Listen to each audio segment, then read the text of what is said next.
I never thought the biggest turning point of my life would happen at a playground on a Tuesday afternoon. My son, Finn, slipped from the jungle gym and fell backwards, his small body tilting toward the ground in what felt like slow motion. I was running, my heart hammering against my ribs, but someone else got there first. An alpha.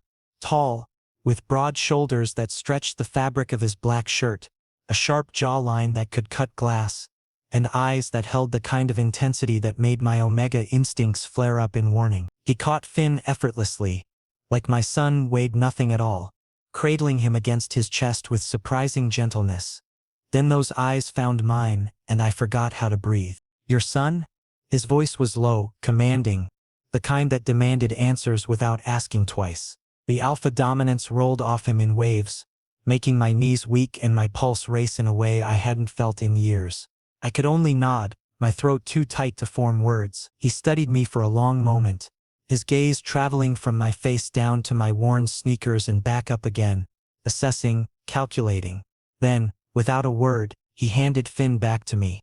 Our fingers brushed during the exchange, and a jolt of electricity shot up my arm. His scent hit me, then cedar wood and smoke, earthy and overwhelming. He didn't smile, didn't introduce himself, just turned and walked away, his stride confident and purposeful, but his scent lingered on Finn's jacket, and I stood there frozen, clutching my son close while my mind spiraled. I managed to get us home, but sleep didn't come that night. I lay in my small apartment bedroom, staring at the ceiling, replaying those few seconds over and over. The way he moved, the way he looked at me, the way his hands had been so careful with Finn, it all felt too deliberate, too intentional. And the worst part? Some foolish part of me hoped I'd see him again. The next day, against every logical bone in my body, I took Finn back to the same park. I told myself it was because Finn loved the swings, but deep down I knew I was looking for him. And there he was, sitting on a bench near the sandbox watching the children play. When his eyes landed on me, something flickered across his face: recognition, maybe interest. He stood and walked straight toward us. No hesitation, no pretense. "What's your name?" he asked, getting right to the point. I was caught off guard by his directness, by the way he seemed to cut through all the small talk and social niceties. "Eli," I managed, forcing my voice to stay steady even though my heart was doing somersaults. "And yours?" He paused just for a second, as if deciding whether I was worth the information. "Cade." The name suited him: strong, short, decisive. I repeated it silently in my head, committing it to memory. "Cade, alpha, dangerous in every possible way. Where's your partner?" The question came out of nowhere, blunt and invasive, and my stomach dropped. I looked down at Finn, who was tugging at my hand, oblivious to the tension crackling between us. "There isn't one," I said quietly, hating how vulnerable the admission made me feel. "It's just me and Finn." Cade's expression shifted, something dark and protective crossing his features. He stared at me like he was reading my entire history, every struggle and sleepless night, every moment I'd questioned whether I was enough for my son. Then he said something that knocked the air from my lungs. "You're alone." "That's not right." I tightened my grip on Finn, instinctively pulling him closer. "I managed just fine." Cade didn't argue, but he didn't look away either. Instead, he reached out slowly, giving me time to stop him, and gently touched Finn's hair. My entire body went rigid. An alpha was touching my child, and every protective instinct I had screamed at me to intervene. But Finn looked up at Cade and smiled. That pure, innocent smile he usually reserved for people he trusted. And then my son did something that shattered my defenses entirely. He grabbed Cade's hand and started playing with his fingers, giggling softly. Cade transformed before my eyes. His hard features softened. His stern mouth curved into something resembling a smile, and he lifted Finn onto his shoulders like it was the most natural thing in the world. "Want to show me the playground?" he asked, looking down at me for permission. I couldn't speak. I could barely think. So I just started walking, following the stranger who somehow made my son laugh in a way I hadn't heard in months. We spent the next hour together. Cade pushed Finn on the swings, helped him climb the slide, caught him at the bottom, and I watched, my heart doing something complicated and terrifying, feeling for the first time in 2 years that maybe, just maybe, I wasn't completely alone in this. But then Cade pulled me aside, his expression serious again, all the softness gone. "I need to tell you something. Do you know who I am?" I shook my head, confused and slightly afraid of what was coming. He took a deep breath, his jaw clenching. "My family name, people hear it and they're afraid. I'm the alpha who doesn't do relationships. Babies?" He laughed bitterly. "I have two that I never accepted. Two children out there who will grow up without knowing me because I didn't want them." The confession hit me like a physical blow. I took a step back, my protective instincts roaring back to life. "Then why are you here? Why are you playing with my son?" Cade looked at me, and for the first time, I saw vulnerability in those piercing eyes. "Because when I saw your boy falling, when I caught him, something happened. For the first time in my life, I felt something." His voice dropped to almost a whisper. "I felt like maybe I could be different. Maybe I could care." I stood there, frozen, staring at this powerful, broken alpha who was confessing his deepest failures to a stranger in a playground. And despite every warning bell going off in my head, despite knowing this could destroy us both, I felt my walls beginning to crack. Because this ruthless alpha, this man who had rejected his own children, was looking at my Finn like he was precious, like he was worth protecting. And that changed everything. The following week changed my entire routine because Cade showed up every single day. At first I tried to resist, tried to convince myself that this was temporary, that he'd lose interest and disappear like everyone else had. But Finn would see him coming and light up, running toward him with open arms, and I couldn't bring myself to crush that joy. My son had been so serious since his other father left, so closed off and cautious. Watching him laugh and play freely again was worth the risk, even if it terrified me. On Thursday afternoon, I was walking back to my apartment with grocery bags cutting into my palms when I found Cade leaning against the building's entrance. My heart did that painful skip and drop thing it had been doing all week. "How did you find where I live?" I asked, trying to keep the alarm out of my voice. "You mentioned it," he said simply, pushing off the wall to face me. "At the park. You were talking about Finn's daycare schedule and said it was close to your apartment on 5th Street. I thought back, trying to remember. He was right, I had said that casually, not thinking anyone was paying that much attention. But Cade had been listening to every word. "You can't just show up here," I said, though my protest sounded weak even to my own ears. "I don't even know you." "I know." He took a step closer, and his scent, that cedar and smoke combination, wrapped around me like a physical touch. "But I want to know you. I want to understand what it means to actually care about someone." My breath caught in my throat. No alpha had ever said anything like that to me before. They'd made promises, sure, about providing and protecting, but this was different. This was raw and honest. "Why me?" I whispered. "'Cause I've never felt like this before," he answered without hesitation. "And I'm getting attached to your son. I'm not trying to, it's just happening, and I don't know how to stop it." I closed my eyes, trying to think rationally, but rationality was impossible when he was standing this close. When I opened them again, he was taking the grocery bags from my hands, already heading toward my door. "Which floor?" he asked, and I knew I'd already lost this battle. "3rd," I said quietly, following him inside. He carried everything up the stairs 3 flights without breaking a sweat, and waited while I unlocked the door. Once inside my small apartment, he didn't comment on the peeling paint or the outdated furniture. Instead, he went straight to the kitchen, unpacked the groceries like he'd done it 1,000 times, and then found Finn's toys scattered in the living room. He sat down on the floor and started building a tower with blocks, and Finn immediately joined him, chattering away about his day at daycare. I stood in the doorway watching them, my heart doing dangerous things, and realized I'd just let this alpha into my home, into my life, into my son's heart. 2 days later, Cade asked us to dinner. I was ready to refuse. This was moving too fast, getting too complicated, but Finn saw Cade through the window and pressed his little hands against the glass, practically vibrating with excitement. "Cade, Cade," he shouted, and just like that my resolve crumbled. We went to a quiet Italian restaurant with warm lighting and soft music. Finn sat between us in a booster seat, and Cade ordered for all 3 of us without asking, somehow knowing exactly what we'd like. He cut Finn's pasta into small pieces, wiped sauce from his chin, made funny faces that had my son giggling uncontrollably. I watched this alpha, this man who had abandoned 2 children, being gentle and attentive with mine, and confusion warred with something that felt dangerously like hope. Why did you reject them? The question burst out of me before I could stop it. Cade froze, his fork halfway to his mouth, and slowly set it down. He glanced at Finn, making sure he was distracted with his breadstick, then looked at me with an expression so pained it made my chest ache.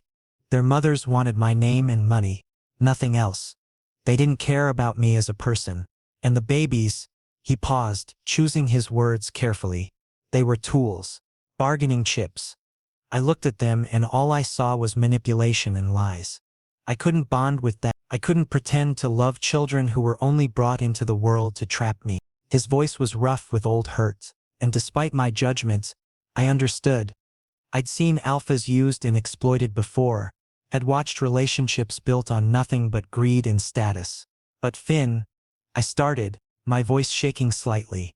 He's not yours either. Cade reached across the table and took my hand, his large palm completely engulfing mine. The contact sent heat racing up my arm. He's yours, he said, his eyes locked on mine with an intensity that made it hard to breathe. And you're showing me what it looks like when an Omega truly loves their child. You're teaching me that it's possible to care without conditions. I want to learn from you. I want to be around you.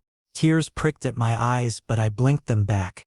I'd been hurt before, had believed promises that turned to dust. Alphas lied. They said what you wanted to hear until they got what they wanted. But Cade's eyes, they weren't lying. And when Finn reached over and grabbed both our hands, pulling them together and laughing like this was exactly where we all belonged, something inside me surrendered. After dinner, Cade walked us home. He carried a sleeping Finn in his arms while I fumbled with my keys, and when I turned around he was right there, so close I could feel the warmth radiating from his body. "Thank you for giving me a chance," he said softly, his free hand coming up to cup my cheek. His thumb brushed over my skin, and I shivered despite the warm night air. "I haven't decided if this is a chance or a mistake," I admitted, my voice barely audible. "Then let me prove it's not a mistake." His gaze dropped to my lips, and for one heart-stopping moment, I thought he might kiss me. But instead he stepped back, handed Finn to me carefully, and walked away. I stood in my doorway watching him leave, my heart pounding, my skin still tingling from his touch, and knew with absolute certainty that my life was never going to be the same. A month passed and Cade became part of our daily existence. He'd show up for breakfast, walk Finn to daycare with us, come by in the evenings to read bedtime stories. My small apartment felt different when he was there. Warmer, safer, fuller. But I kept him at arm's length emotionally, terrified of what would happen if I let myself fall completely.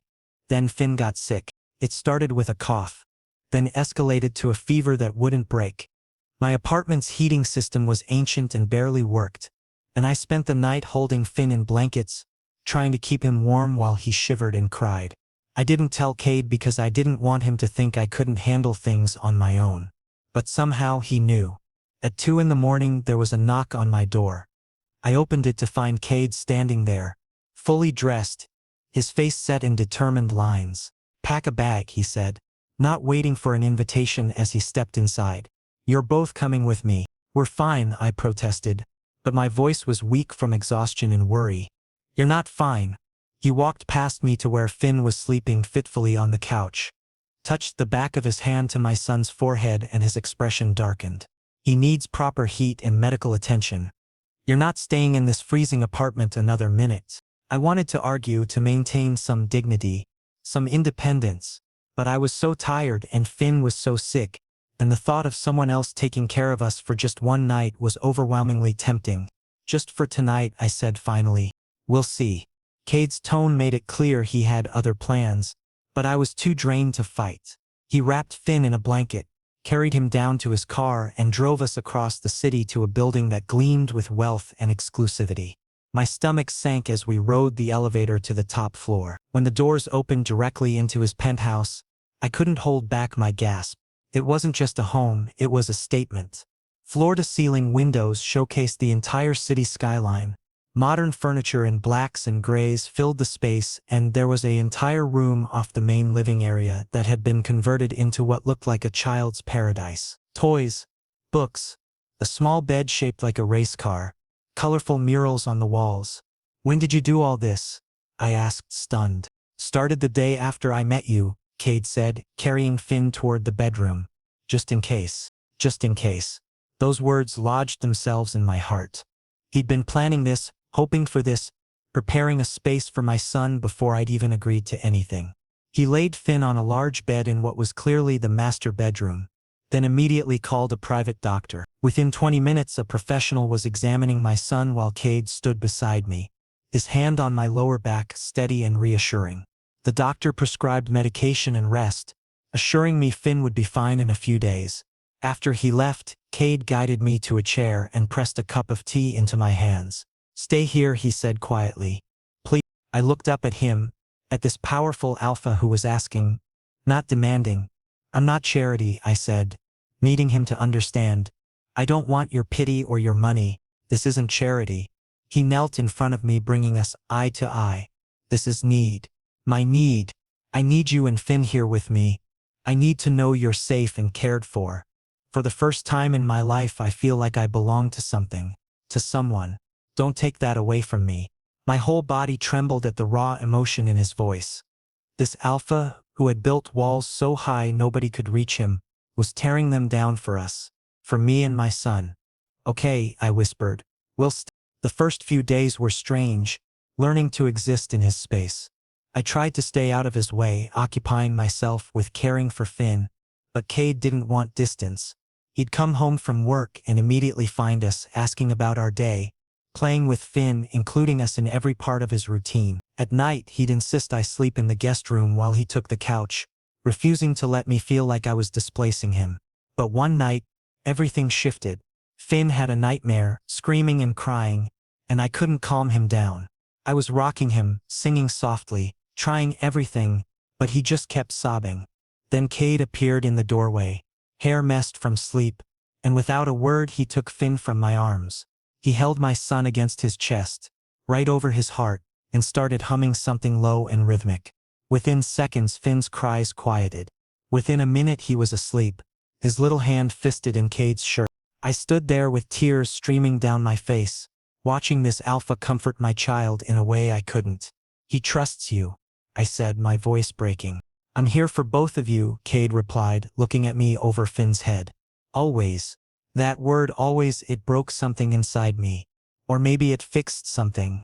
Either way, I knew I was done fighting this. But the next afternoon, reality crashed back in. I was alone in the penthouse when the doorbell rang. I opened it to find a woman in an expensive suit, her expression cold and evaluating. "Who are you?" she demanded, her tone dripping with disgust. "I'm Eli," I stammered, immediately feeling small and inadequate. "I'm Cade's friend." She laughed, and it was cruel. "Friend? You're an omega with a child. You're exactly the type who comes around looking for a payday. My son has dealt with your kind before." Her son. This was Cade's mother. My heart plummeted as her words cut through me, confirming every fear I'd been trying to ignore. "It's not like that," I said weakly. "It's always like that." She looked me up and down with obvious contempt. "You won't last. They never do." Then she left.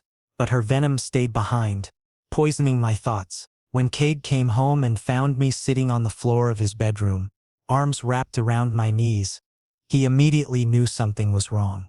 I told him everything, expecting him to defend his mother, to tell me she had valid concerns. Instead, he pulled me to my feet, backed me against the wall, and kissed me.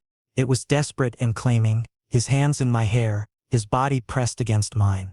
Every doubt, every fear, every insecurity burned away under the intensity of that kiss. When he finally pulled back, we were both breathing hard.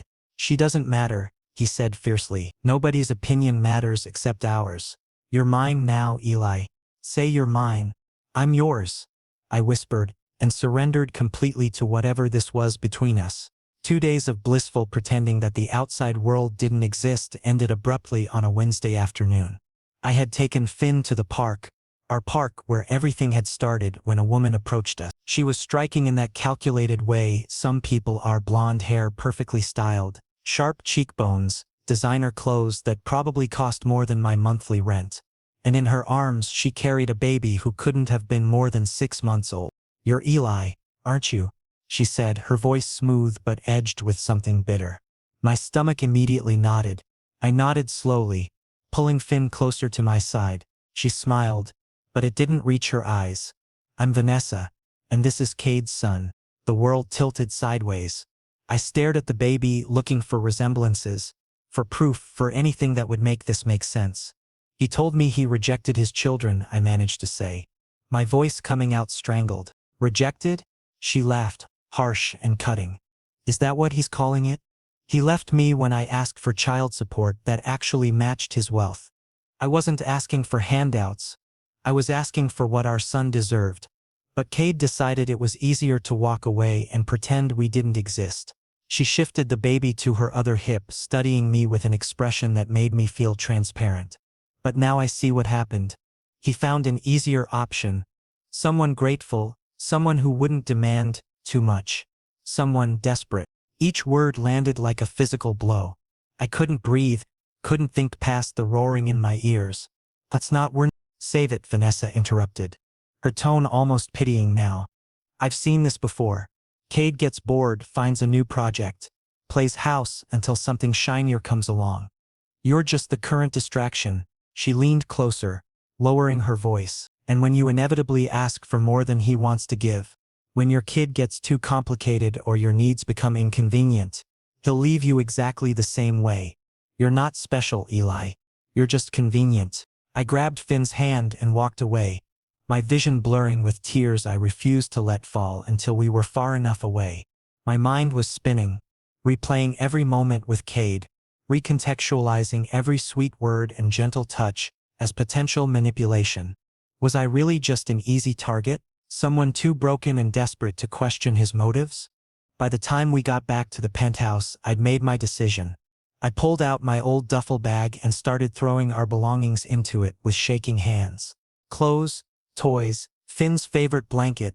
I moved mechanically, trying not to think about what I was doing, what I was giving up, but staying meant eventually watching Cade get tired of us, and I couldn't survive that. Better to leave now while I still had some dignity intact. "What are you doing?" Cade's voice came from the doorway, sharp with alarm. I hadn't heard him come in, and I spun around to find him staring at the half-packed bag, his face draining of color. "Leaving," I said, trying to keep my voice steady but failing miserably. "I should never have stayed. I should never have believed." "What happened?" He crossed the room in 3 long strides, grabbing my shoulders. "Talk to me. Whatever it is, we can fix it.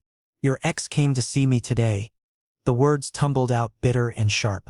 "She brought your son, your actual biological son that you abandoned. And she made it very clear what I am to you. A temporary placeholder until you get bored." Cade's hands tightened on my shoulders, his expression shifting from confusion to understanding to fury. "What exactly did she say? Does it matter?" I tried to pull away, but he held firm. "She's right, isn't she? You wanted an Omega who wouldn't challenge you, who'd be so grateful for your attention that I'd never ask for more than you wanted to give. Someone easier than dealing with the mothers of your actual children." "That's not true." His voice was low, almost dangerous. "Eli, look at me." When I didn't immediately comply, he released one shoulder to cup my jaw, gently but insistently turning my face toward his. "That is not what this is. That's not what you are to me." "Then what am I?" I demanded, finally meeting his eyes. "Because from where I'm standing, I'm just another Omega with a kid. Exactly like the others you rejected. What makes me different? What makes Finn different? Everything makes you different." The words burst out of him with raw intensity. With them, every interaction was transactional. Every conversation was about what they could get from me. "But you tried to keep me away. You didn't want my money or my status. You just wanted to protect your son and build a life. And Finn," his voice softened, "Finn looks at me like I matter, not like I'm a bank account with legs. When he smiles at me, it's real. When you let me into your life, it was because you were starting to trust me, not because you wanted something from me." Tears were flowing freely now, and I hated how much I wanted to believe him. But she said, she's bitter because I wouldn't let her bleed me dry. Cade cut in. I offered fair support, reasonable visitation, everything that child needed. She wanted control. She wanted to use our son as leverage to get access to my entire fortune. When I refused, she made it impossible for me to be involved without submitting to her demands. So yes, I walked away. And I've regretted it every day since. He pulled me against his chest, and I could hear his heart hammering beneath my ear. But you changed everything. You made me want to try again. To be better. Please don't let her poison what we have. Please don't leave me. I stood there trembling in his arms, torn between the fear that had been drilled into me and the desperate hope that maybe, just maybe, he was telling the truth. I'm scared, I whispered into his shirt. I know. His hand stroked through my hair, soothing and steady. I'm scared too, but I'd rather be terrified with you than safe without you. That night, everything changed between us. Cade pulled me into his bedroom. Not the guest room where I'd been sleeping, but his private space, and undressed me with trembling hands that belied his usually controlled demeanor. When he pressed me into the mattress and claimed me completely for the first time, it felt like a promise being written into my skin. And when his teeth grazed my neck in a temporary mark that would fade in weeks, I felt the bond snap into place between us, undeniable and all-consuming. But reality crashed back in with the morning. Cade's phone rang while we were still tangled in each other, and I watched his expression darken as he listened to whoever was on the other end. When he hung up, he looked at me with something close to devastation. My family's filing a lawsuit, he said quietly. They're claiming you're manipulating me. They've alleged that Finn isn't biologically yours, that you essentially acquired him to trap a wealthy alpha. He saw me start to panic and immediately wrapped his arms around me. We'll fight this. I'll get the best lawyers. We'll prove them wrong. But I knew better. I was nobody. A single Omega with no family, no background, no resources. Fighting his family would destroy him, would tear apart everything he'd built. I couldn't let that happen. So that night, after Cade finally fell into an exhausted sleep, I wrote a note with shaking hands. I love you more than I thought possible, but staying will ruin you, and I can't watch that happen. Take care of yourself. We'll be okay. Goodbye. I picked up Finn, grabbed our bag, and walked out of the penthouse into the dark morning, leaving my heart behind with a sleeping alpha who'd shown me what love could be. The motel room smelled like stale cigarettes and defeat. I'd found the cheapest place I could in a small town 3 hours away, paying cash for a week up front. Finn asked for Cade constantly, his small voice breaking every time he said the name, and each time felt like another piece of my heart being carved away. I told him Cade was working, that we'd see him soon, lies that tasted like ash on my tongue. At night, I'd hold Finn while he cried himself to sleep, and then I'd cry too, muffling the sounds in the thin pillow so I wouldn't wake him. A week crawled by. I'd started looking for work, for a more permanent place, trying to figure out how to rebuild our lives again. I was good at starting over.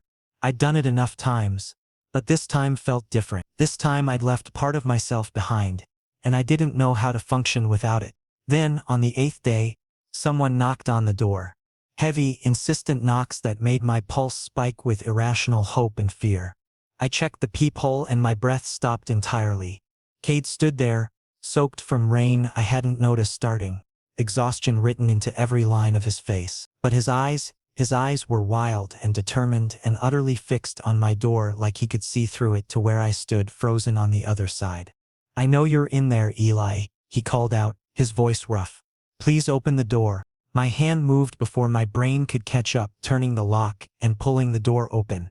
We stared at each other for one suspended moment, and then he spoke again. Why did you run? To protect you, I answered, my throat tight and aching. Your family will destroy you because of me. I won't let that happen. Destroy me? He laughed, and the sound was jagged, painful. Eli, without you, I'm already destroyed. These past 8 days have been hell. I can't sleep, can't focus, can't function. Nothing matters if you're not there. But your family, I disowned them. The words were flat, final. He pushed into the room and closed the door behind him, his presence filling the small space. I told them if they continued with the lawsuit, if they made one more move against you, they'd never hear from me again. I meant it. I cut all ties. My lawyers have already filed the paperwork. My eyes went wide with shock. Cade, no. You can't throw away your entire family for you, he interrupted, stepping closer. For the person who makes me want to be better. For the man who showed me what it means to actually care about someone. Yes, Eli, I absolutely can, and I did. He grabbed my hand and pressed it against his chest, where his heart was beating frantically beneath my palm. Feel that? That only beats for you now. You and Finn. Nobody else gets to matter if it means losing you. Tears spilled over and I couldn't hold back the sob that tore from my throat. I don't want to ruin your life. You're not ruining it, he said fiercely. You're saving it. Before you, I was just existing, going through motions, building an empire I didn't care about because I had nothing else to focus on. You gave me purpose. You gave me a reason to come home. You gave me a family. He kissed me then, deep and possessive and desperate. One hand tangled in my hair while the other pulled me flush against him. I kissed him back with all the longing and fear and love I'd been carrying. And when he walked me backward to the bed, I didn't resist. This time when he claimed me, it was with a fierce intensity that spoke of relief and ownership and promises neither of us could put into words. He marked me again, properly this time, his teeth sinking into the juncture of my neck and shoulder in a claiming bite that would never fully fade. The bond solidified between us, permanent and unbreakable, and I surrendered to it completely. In the morning I woke to find Finn curled up between us, his small hand fisted in Cade's shirt while he slept peacefully. Cade's eyes were already open, watching us both with an expression so tender it made my chest ache. Come back with me, he said softly, careful not to wake Finn. Please, let me prove to you every single day that you're not a burden or a mistake. Let me show you what forever looks like. What about your family? I had to ask one more time. They're my past, he answered without hesitation. You and Finn are my future. That's all that matters. We returned to the city that afternoon. The penthouse felt different now. Not like a temporary shelter but like a home. Cade immediately set about handling the legal fallout. He had documents drawn up establishing paternity of his biological son and agreeing to financial support without requiring a relationship with Vanessa. He sent cease and desist orders to every family member who'd participated in the lawsuit. He made it abundantly clear that his personal life was no longer up for discussion or interference. And then, on a quiet evening with Finn playing on the floor nearby, Cade got down on one knee in front of me. There was no elaborate setup, no fancy restaurant or public spectacle. Just him, me, and Finn in our living room. Marry me? He said, producing a simple platinum band. Not because society says we should, not because it makes legal sense, but because I want everyone to know you're mine and I'm yours. In every way that matters, you already are my spouse. Let's make it official. Finn looked up from his toys, seeming to understand the gravity of the moment despite his age. Say yes, he encouraged, making us both laugh through the emotion. Yes, I whispered, and Cade slipped the ring onto my finger before pulling me into a kiss that Finn immediately interrupted by climbing onto both of us, demanding to be part of the hug. We collapsed in a heap on the floor, laughing and crying and holding each other, and for the first time since this whole journey began, I felt genuinely safe. Not because the threats had disappeared or because life had suddenly become easy, but because I finally believed that Cade wouldn't leave, that this alpha, who'd spent years avoiding connection, had chosen us, had chosen me, and that changed everything. We got married 3 weeks later in a small ceremony at the courthouse, with only Finn as our witness. Cade wore a tailored suit. I wore a simple button-down that he'd bought me, and Finn carried a ring pillow he was absurdly proud of. When the judge pronounced us married and Cade kissed me, Finn cheered so loudly the entire office heard him. That evening, Cade had the marriage certificate framed and hung it in our bedroom, claiming it was his most important document. Life settled into a rhythm after that. Cade managed his business empire from home more often, unwilling to spend long hours away from us. I took over running the household, discovering I actually enjoyed cooking and creating a warm space for our family. Finn started preschool and came home every day with stories and artwork that Cade insisted on displaying all over the penthouse. We were building something real and solid and permanent. Then, about 2 months after the wedding, I started feeling off. Nausea would hit me at random times. Dizziness made me grip countertops for support, and exhaustion pulled at me constantly. At first, I assumed it was stress or maybe coming down with something. But when the symptoms persisted for a week, a terrifying thought occurred to me. I waited until Cade took Finn to the park, then drove to a pharmacy and bought a pregnancy test with trembling hands. 3 minutes later, I stared at 2 pink lines and felt my entire world shift. Pregnant. I was pregnant with Cade's baby. We'd never discussed this, never planned for it. Finn was already a handful, and I had no idea if Cade even wanted biological children after everything with his past. My hands shook so badly I could barely hold the test. When Cade came home with a happily exhausted Finn, he took one look at my face and knew something was wrong. After we put Finn down for a nap, he cornered me in the kitchen. "What happened? Are you okay?" I couldn't find words, so I just handed him the test. He stared at it for a long moment, his expression unreadable, and my stomach dropped. Then he looked up at me with eyes that were suddenly wet. "We're having a baby? I know we didn't plan this." I started, but he cut me off by lifting me completely off my feet and spinning me around. "This is incredible," he said, setting me down gently like I was made of glass. "This is the best news you could have given me." He cupped my face in his hands, thumbs brushing away tears. I didn't realize I was crying. "We're going to have a baby. Our baby." The relief that flooded through me was overwhelming. "You're happy?" "Happy doesn't even begin to cover it," he said, then dropped to his knees and pressed his forehead against my still flat stomach. "Hey in there, this is your dad. I can't wait to meet you." The pregnancy progressed, and Cade transformed into someone almost comically overprotective. He wouldn't let me lift anything heavier than a coffee cup, insisted on cooking all my meals to ensure proper nutrition, and slept with his hand on my growing belly every single night. Finn adapted beautifully, talking to my stomach constantly and declaring he was going to be the best big brother ever. He'd tell his little sibling stories about his day, sing off-key lullabies, and occasionally try to feed my belly his snacks. "Baby needs to eat too," he'd explain seriously, holding a goldfish cracker up to my stomach. When I was 7 months along, Vanessa reached out. I almost didn't take the call, but something made me answer. Her voice was different this time, softer, more genuine. She asked if we could meet, just the two of us, and against my better judgment, I agreed to coffee at a neutral location. She arrived looking tired, her son sleeping in a stroller beside her. For a long moment, we just stared at each other across the table. Then she spoke. "I owe you an apology. I said terrible things to you in the park, and I meant them at the time. But I was wrong. I didn't know what to say, so I just waited. I was angry," she continued. "Angry that Cade wouldn't give me what I wanted. Angry that he moved on. Angry that he seemed happy with you in a way he never was with me. But watching from the outside these past months, seeing how he is with you and your son, I realize now that what you have is real. He never looked at me the way he looks at you. He never fought for me the way he fought for you." "I didn't steal him," I felt compelled to say. "I know," she smiled sadly. "He was never really mine to steal. I wanted his money and status. You wanted him. That makes all the difference." She glanced at my obvious pregnancy. "I'm genuinely happy for you both. And I want to apologize for making things harder. Cade's been more than fair with support for our son.